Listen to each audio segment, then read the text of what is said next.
और public health expert doctor Sameer Bhati इस वक्त मेरे साथ जुड़ रहे हैं। स्वागत है डॉक्टर समीर आपका न्यूज 18 राजस्थान पर। डॉक्टर समीर, यूपी में एक साथ लगभग 18 लोगों का ये केस आया था जिनको अलग अलग वैक्सीन लग गई थी सेकेंड डोज के रूप में। जो पहली लगी थी वो दूसरी बार नहीं, दूसरी लग गई।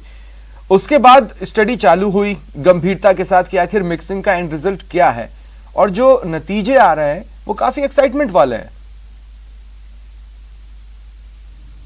जी बिल्कुल।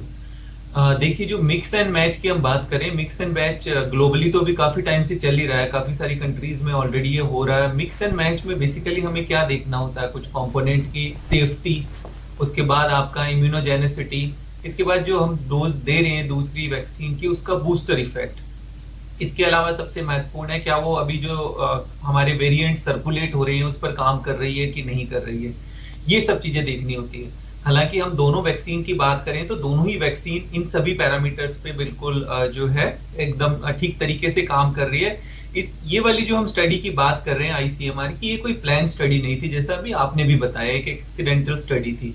बट इसको भी फर्दर इन्होंने आगे जो है 40 कंट्रोल्स भी दोनों में रखे, मतलब 18 जिन लोगों के ऊपर मिक्स वैक्सीन लगी थी दोनों तरह की, पहले कोविशील्ड लगी फिर कोवैक्सीन लगी, 40-40 का कंट्रोल ग्रुप भी रखा गया था। मतलब जिन लोगों को कोवैक्सीन लगी 40 को या जिनको कोविशील्ड लगी 40 को। अब जब कंपेयर किया गया तो जिनको दोनों कोवैक्सीन लगी, जिनको दोनों कोविशील्ड लगी और जिनको मिक्स लगी, तो उनमें जो मिक्स लगी उनके अंदर इम्यून रिस्पॉन्स काफी अच्छा मिला, बेहतर मिला, उससे कंपैरिजन किया गया। मतलब उनमें आईजीजी एंड न्यूट्रलाइजिंग एंटीबॉडीज काफी अच्छी मिली। तो बट अभी हम अगर खाली स्टडी की बात करें तो अभी ये पीयर रिव्यूड नहीं हुई है, मतलब ये बाकी रिसर्चर से और साइंटिस्ट से अभी ये रिव्यू नहीं हुआ है। और दूसरा जो इसके अंदर कंट्रोल ग्रुप भी लिया गया था 40-40 का, उनका हमारे पास एग्जिस्टिंग जो है हमारे पास सीरोलॉजिकल डेटा नहीं है, बेसलाइन डेटा नहीं है। हमारे जो 18 लोग थे उनका हमारे पास बेसलाइन सीरोलॉजिकल डेटा नहीं है कि उनकी एग्जिस्टिंग एंटीबॉडीज क्या थी, क्या फर्स्ट वैक्सीन लगने के बाद उनका किस तरह का एंटीबॉडी रिस्पॉन्स था। लेकिन डॉक्टर समीर, मैं पूछना ये चाहता हूं कि देखिए, जब हालात कठिन होते हैं तो ब्रेक थ्रू किस्मत से मिलती है। क्या ये यूरेका मोमेंट है? बिल्कुल। इसमें देखिए एक चीज देखने वाली बात है, हमारे वैक्सीनेशन प्रोग्राम में अब ये कितना हमारे लिए अच्छा साबित होगा। हमें ये देखना है कि हमारे लिए बेस्ट सूटेड मॉडल क्या रहेगा। अच्छा इम्यून रिस्पॉन्स है, ये नेचुरल है, क्योंकि ज्यादातर हम एक प्लेटफॉर्म से दूसरे प्लेटफॉर्म से जाते हैं, दूसरी लगाते हैं तो अच्छा हमें जो है इम्यून रिस्पॉन्स मिलता है। बट हमें देखना यहाँ पर जरूरी है कि ज्यादा से ज्यादा पॉपुलेशन को हम इसमें वैक्सीनेट कर पाएंगे, और इसमें कुछ हमारे एडमिनिस्ट्रेटिव चैलेंजेस तो नहीं होंगी, वो देखना ज्यादा जरूरी है। बेनिफिट डेफिनेटली है कि हमारे पास एक और ऑप्शन आ गया। जिस तरह से हमने देखा कि कई बार वैक्सीन की शॉर्टेज की वजह से सेकेंड डोज उपलब्ध नहीं हो पाई, इससे दूसरा एक और फायदा होगा कि जो हेजिटेंसी वाला है और जो लोगों के अंदर चॉइस वाला है कि हमें ये लगानी है, काफी हद तक वो दूर होगा, और हमारे जो वैक्सीन निर्माता हैं उनके ऊपर भी लोड काफी ज्यादा कम हो जाएगा। और अगर हम ग्लोबल वैक्सीनेशन की बात करें तो उसके अंदर इस तरह की प्रक्रिया काफी ज्यादा बेहतर रहती है, हमें किसी एक वैक्सीन पर निर्भर रहने की जरूरत नहीं। हमने देखा है एस्ट्राजेनेका और फाइजर के भी मिक्सचर पर टेस्ट चले हैं, मैंने रिपोर्ट्स पढ़ी हैं, इंटरनेशनल रिपोर्ट्स। लेकिन इंटरेस्टिंग क्या है डॉक्टर समीर, जब मुझे बोला गया कि आज इस टॉपिक पर मैं मेडिकल एक्सपर्ट्स के साथ जुड़ूंगा, इंटरेस्टिंग क्या है कि इन दोनों कंपनियों के बीच में शुरुआत में झगड़ा चला था कोवैक्सीन और कोविशील्ड में। खासकर आधार पूनावाला ने तो कोवैक्सीन को पानी ठहरा दिया था। अब किसको पता था कि ऐसी दो लड़ने वाली कंपनियों की मिक्सिंग एक हाइपर एक्टिव मॉडल बना देगी। जी जी बिल्कुल। अभी जिस तरह से जो आपने बताया, वर्ल्ड वाइड जितनी भी मिक्सिंग मैचिंग की जो स्टडीज हुई है उसके अंदर ज्यादातर एस्ट्राजेनिका या फिर और दूसरी एमआरएनए वैक्सीन जैसे आपने बताया फाइजर और इस तरह की जो है स्टडीज हुई है। ये पहली बार ऐसी स्टडी हुई है जिसके अंदर आपने अभी प्लेटफॉर्म बताया कि एडिनो वायरस और इनएक्टिवेटेड वायरस पे, पर इसके भी काफी अच्छे रिजल्ट मिले हैं। इसी को देखते हुए आईसीएमआर ने, डीसीजीआई ने फिर अप्रूवल दिया है सीएमसी वेलोर को कि इसको और प्लान वे में स्टडी को किया जाए, जिसमें कि 300 के करीब हेल्थ केयर वॉलंटियर्स होंगे। तो ये अच्छा, जिस तरह से हमने आपको बात की कि ये हमारे यहाँ पर जैसा हम बोल रहे हैं जो वैक्सीन का शॉर्टेज वगैरह की समस्याएं इसके अंदर नहीं आएगी, और डेफिनेटली रिजल्ट तो इसमें बेहतर मिला ही है। अभी की फिलहाल की जो हम बात करें, चाहे वो एक्सीडेंटल स्टडी रही हो। हाँ, और इसको फर्दर स्टडी के लिए अगर मैं गलत नहीं हूं तो साउथ में किसी इंस्टीट्यूशन को कहा गया है कि आप इस जी पर एक्सपेरिमेंट करें। मेरे अगले सवाल से पहले डॉक्टर समीर, आप हॉलीवुड मूवीज देखते हैं? जी बहुत कम। बहुत। मैं देखिए कुछ हाल ही में ना सुपर हीरोज मूवीज आई हैं। एक कैरेक्टर है जो यूं तो बिजनेसमैन है, वो वैसे भी लड़ सकता है, लेकिन एक आयरन का सूट पहन लेता है तो वो ऑल टुगेदर एक डिफरेंट कैरेक्टर हो जाता है। इसी तरह अगर हम सेपरेट सुपर हीरोज को मिला देते हैं तो या तो वो जस्टिस लीग बन जाते हैं या अवेंजर्स बन जाते हैं। तो कहने का मतलब है कि अभी मिक्सिंग की जो स्टडी है, अगर दो हीरो को भी हम मिला रहे हैं तो वो दो हीरो मूवी है, लेकिन अगर हम लगभग जो अवेलेबल है और उन सबको मिलाकर देखना चाहें तो क्या इस तरह की स्टडी पॉसिबल है कि जस्टिस लीग या अवेंजर्स टाइप में कुछ सामने खड़ा हो? हाँ देखिए, इसमें जो सबसे ज्यादा बेनिफिट होगा, जैसे अगर हम ग्लोबल हमें वैक्सीनेशन ड्राइव करनी है, हम ऐसा नहीं कर सकते कि पर्टिकुलरली कोई एक कंट्री सेफ है। जब तक सभी सेफ नहीं है तब तक कोई सेफ नहीं है। जैसे साउथ अफ्रीका के अंदर अभी 2% वैक्सीनेशन हुआ है। तो जो ग्लोबल वैक्सीनेशन हमारा मिक्सिंग एंड मैचिंग के चलता रहेगा, तभी वो जो है ड्राइव काफी ज्यादा स्पीड अप होगी। मिक्सिंग तो ठीक है, मैचिंग डेफिनेटली से इम्यूनोजेनेसिटी तो बढ़ ही रही है, और सेफ्टी के लिए ऑलरेडी जो कंट्रीज के बीच में जो डील्स होती हैं या जो लॉज होती हैं वो भी तो प्ले में आएंगे। जैसे मेरा कहने का मतलब है कि हमारे यहाँ कोविशील्ड और कोवैक्सीन के अलावा भी 2-3 वैक्सीन हैं जिनको इमरजेंसी यूज के लिए परमिशन मिल गई है, और अब वो भी मार्केट में आएंगी। तो क्या हमें ये अधिकार होगा कि हम उनकी मिक्सिंग करके देख सकते हैं, मतलब हमारे देश के एक्सपर्ट्स को? जी बिल्कुल, इसके लिए हमारी जिस तरह से बॉडीज है, डीसीजीआई और इसके लिए अप्रूवल देता है। जैसे अभी आप बता रहे थे क्रिश्चियन मेडिकल कॉलेज को ये फर्दर अभी अप्रूवल दिया गया है कि वो इस स्टडी को फर्दर कैरी ऑन कर सके। और जैसा हम बात करें, अभी फिलहाल हमारे पास जो वैक्सीन अवेलेबल है जिसमें कोविशील्ड, स्पुतनिक और अभी J&J वाली, ये तो एक ही प्लेटफॉर्म पे अवेलेबल है। तो इसमें हमें 2 डिफरेंट प्लेटफॉर्म लेने होते हैं, इसीलिए हमने कोविशील्ड और कोवैक्सीन को अभी फिलहाल चुना है इस स्टडी के लिए। और बाकी कंट्रीज के अंदर जैसे हमारे पास डिफरेंट अभी mRNA की वैक्सीन हमारे पास नहीं है, पर बाकी कंट्रीज के अंदर काफी में ये स्टडीज हो चुकी है, और स्टडीज के इस तरह से अच्छे रिजल्ट, यूके के अंदर भी इनफैक्ट ये जो है इसी तरह से एक्सीडेंटली एकदम से प्लान की गई थी। जब यूके में देखा कि कुछ यंग लोगों के अंदर स्पेसिफिकली एस्ट्राजेनिका से कुछ क्लॉट्स के कुछ रेयर केसेस देखे गए, तब उन्होंने फिर सेकेंड डोज वहां पर फाइजर की लगाई गई थी उनके अंदर, पर उनमें भी फिर काफी अच्छा इसका इम्यूनोजेनिसिटी का और सेफ्टी का डेटा मिला है।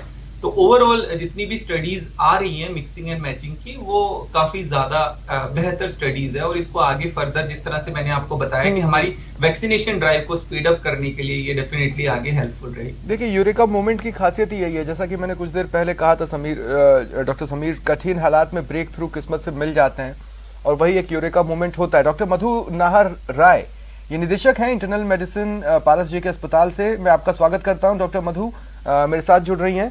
मैं आपसे सवाल पूछूं उससे पहले कुछ बातें टेबल पर रखना चाहता हूं। एक तो ये कि देखिए, अभी भी देश का एक तबका है जो वैक्सीन लगवाने से हिचक रहा है।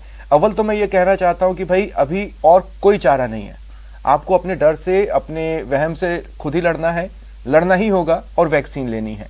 अब स्टडी ये हो रही है कि जो 2 वैक्सीन कोविशील्ड और कोवैक्सीन जो आपने हाल के दिनों में सबसे ज्यादा सुनी है, उनका मिक्स अगर हो जाता है तो कुछ बेहतर रिजल्ट हो सकता है, लेकिन ये भी अभी एंड रिजल्ट नहीं है, अभी इस पर भी फर्दर स्टडीज होनी है। तो तब तक हम दिमाग में ये ना बना लें कि पिछला तो चलो जो लगा लिया इस बार बदल देते हैं, डायरेक्ट नहीं करना है। अभी थोड़ा सा सब्र रखें और इंतजार करें कुछ और लोगों पर। जब ये ट्रायल्स पूरे हो जाएंगे उसके बाद हमें एंड रिजल्ट पता चलेगा, तब तक रश न करें। लेकिन अब डॉक्टर मधु, मैं अभी जब डॉक्टर समीर से बातचीत कर रहा था, मैंने कहा कि इंटरेस्टिंगली 2 वैक्सीन मिलके एक better fighting super hero group बना लेती हैं, या तो अवेंजर्स बन जाती हैं या जस्टिस लीग बन जाती हैं।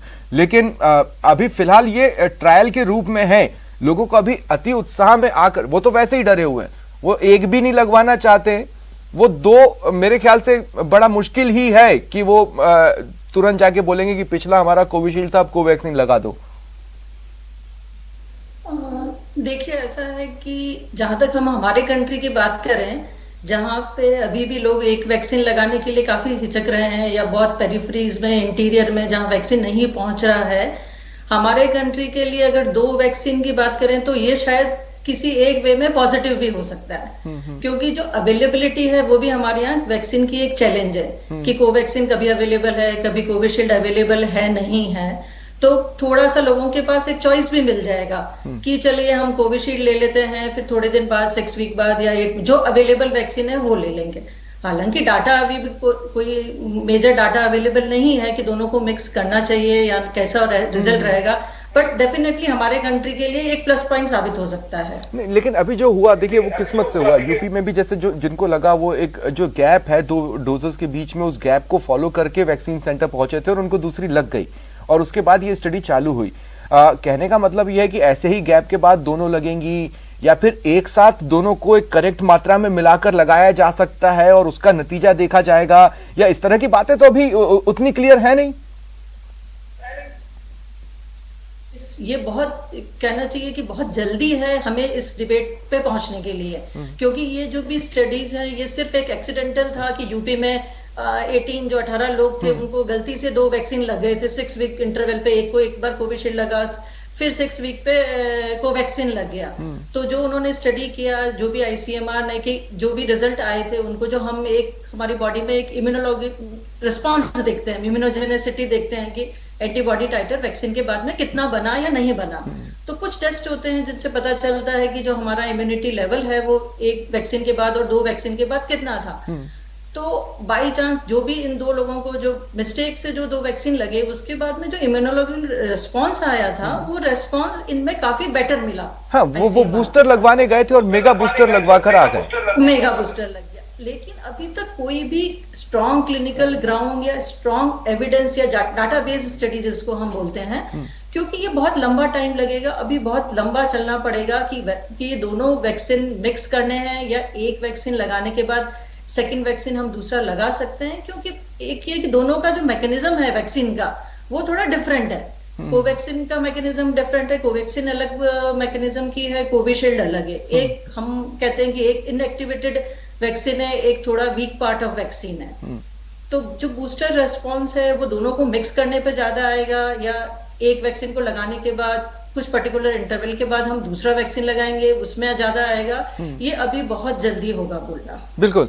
डॉक्टर समीर, देखिए आप काफी लंबे समय से मेरे साथ इसी एक बुलेटिन में जुड़ रहे हैं और बातचीत कर रहे हैं। मैं आपको ये जरूर बता दूं कि मैं साइंस बैकग्राउंड से तो हूं, लेकिन जो साक्षर और शिक्षित होने में डिफरेंस होता है, मैं उसी के साथ हूं। मैं सिर्फ साक्षर हूं साइंस में, बहुत ज्यादा पेचीदगी है, मैं साइंस की समझ तब भी नहीं पाता था, आज भी नहीं पाता हूं। अब मसला ये है कि केमिस्ट्री के लैब में जब हम होते थे तो एक टेस्ट ट्यूब में करेक्ट मात्रा में कुछ डालना होता था, अगर उससे ज्यादा या कम हो जाए तो फिर कुछ भी हो सकता है। तो मैं उसी से कोरिलेट करके ये पूछना चाह रहा हूं कि अभी तो ये हमें जानना पड़ेगा ना कि सेकेंड डोज में फिर कितनी मात्रा, या फिर हम कोवैक्सीन और कोविशील्ड को एक साथ लेके एक एग्जैक्ट मात्रा में लगाकर सिंगल डोज बना सकते हैं। अब तो इस तरफ इंटरेस्ट चला गया जानने का, या ये भी रहेगा रिसर्च का हिस्सा? जी बिल्कुल, जिस तरह से रिसर्च का हिस्सा हमने आपको बताया कि हमारे पास डिफरेंट प्लेटफॉर्म्स पे वैक्सीन अवेलेबल है। अगर हम बात करें, अभी फिलहाल हमने 2 तरह के ये वाली जो एक्सीडेंटल स्टडी हुई है जिसमें हमने एडिनो वायरस और इनएक्टिवेटेड वायरस पे किया है, फिर उसके बाद एडिनो वायरस और कुछ कंट्रीज के अंदर mRNA पे भी हो चुका है। पर इसके फर्दर जो आउटकम्स है उसका डेटा हमारे पास वो डिफरेंट होगा, उसके अकॉर्डिंगली एक स्मार्ट स्ट्रेटेजीज आगे डिजाइन हो सकती है। अभी फिलहाल इसीलिए किसी भी कंट्रीज के अंदर इसको पूरी तरह से इम्प्लीमेंट नहीं किया गया है। यूके में भी जैसे हमने एकदम से बट बाय एनी चांस क्या उन 18 लोग या जिन लोगों पर भी रिसर्च हुआ उसमें ये पता चला कि उन पर आफ्टर इफेक्ट क्या रहा है? क्योंकि जैसे हमने वैक्सीन लगाई थी तो बाह दुख रही थी, हम में से कुछ को बुखार आया, कुछ को नहीं आया। हाँ, देखिए जो यूएस के अंदर इस तरह से स्टडी हुई थी जिसके अंदर एस्ट्राजेनिका लगा और फाइजर लगा, तो उसके बाद हल्के फुल्के जो वैक्सीन के बाद के जो साइड इफेक्ट होते हैं साइड पे, वो थोड़े हल्के फुल्के माइल्ड साइड इफेक्ट थोड़े से कंपैरेटिवली ज्यादा थे। डेफिनेटली उनमें इम्यून रिस्पॉन्स भी ज्यादा था, बट उस तरह से कोई हम बात करें कि कोई सीवियर साइड इफेक्ट किसी तरह के नहीं देखे गए। जितनी भी कंट्रीज के अंदर अभी ये ऑनगोइंग जो है मिक्सिंग एंड मैचिंग जो चल रहा है, कोई सीरियस नहीं देखा गया अभी तक भी साइड इफेक्ट। तो इसीलिए इस पे अभी आगे, बट जब तक जैसा मैडम ने भी बताया कि फर्दर हमारे पास एक पूल डेटाबेस नहीं होगा तब तक हम इसको स्ट्रेटेजिकली अप्लाई नहीं कर सकते। ठीक है डॉक्टर मधु, देखिए मेरे लिए तो वही दौर सही था जब च्यवनप्राश खाते थे और इम्यूनिटी सुधर जाती थी। अब ना ये इम्यूनिटी बड़ा टिपिकल हो गई है हम लोगों के लिए। हम 1.5 साल पौने 2 साल से ये समझने की कोशिश कर रहे हैं कि हम क्या करें। हर बार एक नई स्टडी आती है और हमें ये समझना पड़ता है कि अब हमें किस चीज के लिए तैयार होना है। अब डॉक्टर मधु, मेरा सवाल जो दरअसल आपसे है वो ये है कि हम कितना वेट कर सकते हैं, मतलब क्या लगता है आपको ये स्टडी कितने समय में पूरा हो सकती है? ये मैं इसलिए पूछ रहा हूं क्योंकि एक तरफ तो हम ये बात करते हैं कि अगर आप कोवैक्सीन ले रहे हैं तो 28 दिन के गैप पे ले लीजिए, लेकिन अगर आप कोविशील्ड ले रहे हैं तो वो गैप बड़ा है अनटिल एंड अनलेस कि अगर आप विदेश जा रहे हो तो 28 दिन में ले लीजिए, नहीं तो फिर एक गैप, बड़ा गैप है 2.5 से 3 महीने का, 84 दिनों का। अब कहने का मतलब यह है कि अगर फिर शुरुआत से स्टडी होगी तो इस गैप पीरियड को किस तरह से मेंटेन किया जाएगा, कम किया जाएगा, ज्यादा किया जाएगा, हमें नहीं पता। तो ये रिसर्च कितना टाइम ले सकती है साइंटिफिकली स्पीकिंग? कोई भी वैक्सीन जब लगता है, या आप एक बार सिंपल लैंग्वेज में ये समझ सकते हैं कि कोई भी इन्फेक्शन 3 वीक्स लगते हैं हमारे बॉडी में एंटीबॉडी डेवलप होने के लिए, मिनिमम 3 वीक्स। फिर उसमें भी 2 तरह का एंटीबॉडी डेवलप हो जाता है। एक जिसको हम बोलते हैं इनिशियल फेज वाला कि IgM एंटीबॉडी है, एक हम बोलते हैं IgG एंटीबॉडी है। तो IgM एंटीबॉडी है जो अर्ली एंटीबॉडी जो है वो मिनिमम 3 वीक्स के बाद में डेवलप होता है। कोई सा भी फीवर, सपोज डेंगू भी है या कोई सा भी वायरल फीवर है, एक होती है IgG एंटीबॉडी, मतलब टोटल एंटीबॉडीज जो यूजुअली 3 वीक्स के बाद में बॉडी में डेवलप होना पड़ता है। अब डिपेंड ये करता है कि जो भी एंटीबॉडीज हम जो भी वैक्सीन ले रहे हैं, कोवैक्सीन जैसे लिया या कोविशील्ड लिया, तो हम इंडिविजुअल का एंटीबॉडी टाइटर्स देखते हैं। एंटीबॉडी टाइटर्स में भी 2 है, वही बात है कि एक स्पाइक प्रोटीन का देखना है, एक हमें टोटल IgG देखना है कि इंडिविजुअल जो भी जिसने भी वैक्सीन लिया है वो इम्यूनोलॉजिकल रेस्पॉन्स उसमें आई है या नहीं है। तो अब आपको ये तो हमें मानना ही पड़ेगा कि एक वैक्सीन और दूसरे वैक्सीन के बीच में मिनिमम 4 to 6 वीक गैप चाहिए ही चाहिए अगर हमें नॉर्मल अच्छी वाली एंटीबॉडी डेवलप करनी है।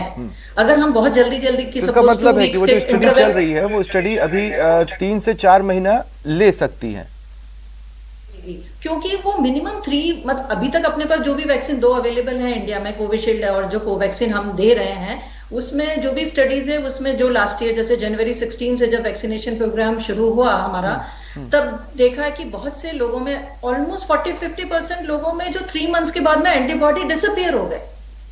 तो हमें स्टडी में कम से कम 3 to 6 मंथ्स तो लगाने ही हैं, क्योंकि 3 मंथ्स बाद 40 to 50% पॉपुलेशन के एंटीबॉडी डिसअपियर होते जा रहे हैं।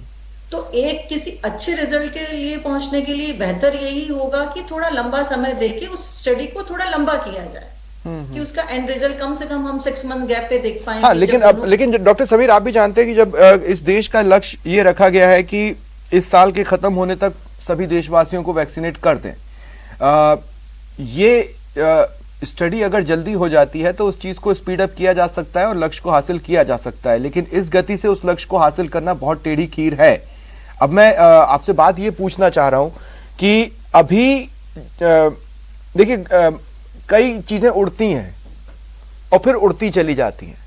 कहने का मतलब था कि अभी मैंने कुछ दिनों पहले सुना कि आपने कोविशील्ड ली है, बोले हाँ, तो आपको बूस्टर डोज लेना होगा, बोले हाँ, फिर अगले साल आपको दोबारा डोज लेना होगा और फिर आपको फिर दोबारा लेना होगा, आपको बार बार लेना होगा। ये हाल ही में मुझे सुनने को मिला, अभी तक मौका नहीं मिला किसी एक्सपर्ट से इस बारे में पूछने का। तो अगर 2 का मिक्सचर उस चीज, अगर ये बात सच फैक्ट है, तो क्या उस चीज को रिड्यूस करेगा या वो इतना तेज होगा कि जितना तेजी से इफेक्ट दिखाएगा उतना तेजी से चला भी जाएगा और हमें दोबारा डोजेस लेनी होंगी? किसको पता। जी बिल्कुल। देखिए अभी फिलहाल जैसे हम बात करते हैं तो अगर हम पब्लिक हेल्थ के पॉइंट ऑफ व्यू से बात करें, प्रायोरिटी हमारी जिस तरह से हर्ड इम्यूनिटी को अचीव करना है, चाहे वो हम वैक्सीनेटेड होके करें या जिस तरह से अभी हमारा सीरो सर्वे आया है कि बहुत सारी पॉपुलेशन हमारी अभी भी ससेप्टेबल है और काफी राज्यों के अंदर अभी केसेस भी बढ़ रहे हैं। फिलहाल हमारी जो प्रायोरिटी है वो वैक्सीनेट करना चाहिए, एटलीस्ट सिंगल डोज भी लग जाए, वो ज्यादा प्रायोरिटी है। हाँ, डेफिनेटली ये ऑनगोइंग रिसर्च होते रहना जरूरी है आगे की फर्दर स्ट्रेटेजीज को प्लान करने के लिए। फिलहाल हमारी दूसरा, आप जो बूस्टर डोज की बात करें, देखिए बूस्टर डोज का अगर हम अभी देखते हैं तो बूस्टर डोज पे अब ये सबके ऊपर बाकी कंट्रीज के अंदर भी चल रहा है कि जिन्होंने mRNA बेस्ड वैक्सीन भी लिया उनके अंदर भी देखा गया है कि एंटीबॉडीज काफी डिक्लाइन हुई है। अभी हमारे पास एक सिंगल डोज की वैक्सीन आ रही है, उसके ऊपर भी कुछ इस तरह की स्टडीज है कि उसके बाद आपको सेकंड बूस्टर डोज भी लेनी पड़ सकती है। तो ये अभी इस सब पे कहना बहुत जल्दबाजी होगी। फिलहाल हमारा ऑब्जेक्टिव है जो 130 करोड़ का अभी भी हमारा टारगेट है दिसंबर तक जो हमें अचीव करना, ताकि कोई और नई तरह का वेरिएंट सर्कुलेट ना हो, वो हमारे लिए अभी टॉप प्रायोरिटी है, ताकि हम ज्यादा से ज्यादा लोगों को वैक्सीनेट कर पाए। अभी फिलहाल हमारे पास 2 या 3 और वैक्सीन जो अप्रूव हो गई है, ज़ाइकोव-डी और जॉनसन एंड जॉनसन, वो आने के बाद शायद हम अपनी वैक्सीनेशन ड्राइव को स्पीड अप कर पाएंगे। पर अभी और भी यूरोपियन कंट्रीज वगैरह में ये अभी जो मिक्सिंग वाली है ये अभी ऑनगोइंग चल रहा है, रिसर्च चल रहा है। जैसा मैडम ने भी बताया, कम से कम 3 to 6 मंथ लग जाएंगे इस तरह का हमारे पास एक सॉलिड डेटाबेस आने के बाद। उसी डेटा को देख के हम आगे अपनी पॉलिसीज रीडिफाइन कर सकते हैं। डॉक्टर मधु, मैं आपके पास इस बात के साथ आ रहा हूं कि देखिए, जिस चीज से डरना चाहिए लोग उससे डर नहीं रहे और जिससे नहीं डरना चाहिए उसको लेकर डर है। देखिए, कोरोना से धीरे धीरे लोगों का डर खत्म होता जा रहा है, वो सड़कों पर दिख रहा है, और वैक्सीन से डरना नहीं चाहिए तो उसको लेकर झिझक और डर दोनों नजर आ रहे हैं। अभी आप इमेजिन कीजिए ऐसे हालात में जहां कहीं भी गलती से, प्रदेश में भी 2-3 ऐसे केसेस आए जिसमें सेकेंड डोज दूसरा लग गया, उनके सर पर तो आसमान गिरा है। वो इस हद तक डर गए, घबरा गए कि पता नहीं क्या हो गया और पता नहीं क्या हो जाएगा। अब मान लीजिए कि अगर कोई गया है वैक्सीनेशन सेंटर पे और उसे गलती से दूसरा डोज लग गया है या दूसरी कंपनी का डोज लग गया है, तो उसे डरना चाहिए या फिलहाल वो डर को साइड में रखे, पर इस चीज को अवॉइड करे कि फिलहाल तो जो लगवाया था वही लगवा ले जब तक स्टडी ना हो जाए? देखिए, अभी जहां तक हम बात कर रहे हैं कि यूपी में जो भी एक्सीडेंटली हुआ था कि जो 18 लोगों को गलत, मतलब जो दूसरा वैक्सीन लग गया, अब उसके जो रिजल्ट थे वो हमारे इंडिविजुअल जो वैक्सीन जो हम लगा रहे थे, कोविशील्ड या कोवैक्सीन, उससे बेटर रिजल्ट थे। मतलब जो हमारा इम्यूनोलॉजिकल रेस्पॉन्स था या एंटीबॉडी रेस्पॉन्स था वो बेटर था। तो अब ये हमें एक्चुअल में लोगों तक पहुंचाना पड़ेगा कि गलती से अगर दूसरा वैक्सीन लग भी गया है आपको, तो आपको इसमें डरने की कोई बात नहीं है। ये चाहे मीडिया के थ्रू या किसी पेपर्स, मतलब किसी भी वे में उनको ये दिमाग से निकालना ही पड़ेगा कि अगर second vaccine available, suppose same vaccine, suppose Covaxin जैसे अभी बीच में काफी लंबे टाइम तक नहीं था, लोगों को 3 मंथ्स वेट करना पड़ा, 28 डेज इंटरवल पे नॉर्मल लगना था। तो ये लोगों को दिमाग से निकाल देना पड़ेगा एक टाइम के बाद में कि जो अवेलेबल वैक्सीन है और जो स्टडीज चल रही हैं उनके हिसाब से हम सेकंड वैक्सीन जो दूसरी कंपनी का या दूसरा जो वैक्सीन है वो हम लगा सकते हैं। हाँ, लेकिन डॉक्टर समीर डर तो लगा, क्योंकि अब पूरा जी बोले डॉक्टर मधु, राजस्थान की बात कर रहे हैं तो पूरा 100% सब कुछ ओपन हो गया है। लोग बिना मास्क के घूम रहे हैं, गैदरिंग्स हो रहे हैं, मैरिजेस हो रहे हैं, सब कुछ हो रहा है। और लोग एक तरफ से जो वैक्सीन जिन्होंने लगा लिया है वो बिल्कुल वो हो गए हैं कि चलो हमारा तो वैक्सीन लग गया, हमें कुछ नहीं हो सकेगा। एक दूसरी पॉपुलेशन है जो वैक्सीन लगाना नहीं चाहती है। तो अब ये तो हमें हमारे किसी भी सोर्स के थ्रू उनको कन्विंस करना पड़ेगा कि आपको वैक्सीन लगाना बहुत जरूरी है, और गलती से अगर सेकंड वैक्सीन आपकी अवेलेबल नहीं है 3 मंथ्स के बाद भी वो वाला सेम, तो आप दूसरा लगा सकते हैं। उससे आपको कोई मेजर साइड इफेक्ट नहीं होगा, जो अब तक के ICMR की जो स्टडीज थी जिसमें जो। ठीक है, तो डॉक्टर समीर क्लोजिंग कमेंट चाहता हूँ कि बहुत शॉर्ट में बताइए, अगर फिलहाल अगर कोई जाता है तो वो दूसरी कंपनी की डोज तो ना मांगे, लेकिन अगर लग भी गई है तो डरे नहीं, यही है इन शॉर्ट? जी बिल्कुल, एकदम इन शॉर्ट ऐसा ही है, क्योंकि ऐसे काफी सारे केसेस देखे गए हैं इनफैक्ट अपने देश के अंदर भी, और हम बात करें यूरोपियन कंट्रीज भी, वहां भी ऐसे काफी सारे केसेस हुए हैं। तो इसमें सेफ्टी को लेके एज सच कोई कंसर्न नहीं है, और डेफिनेटली हमने एफिकेसी तो देखी है, तो इसमें डरने वाली बात नहीं है अगर ऐसा कुछ हो जाता है। ठीक, थैंक यू आप दोनों का शुक्रिया हमारे साथ जुड़ने के लिए और बातचीत के लिए। फिलहाल इतना ही, नमस्कार।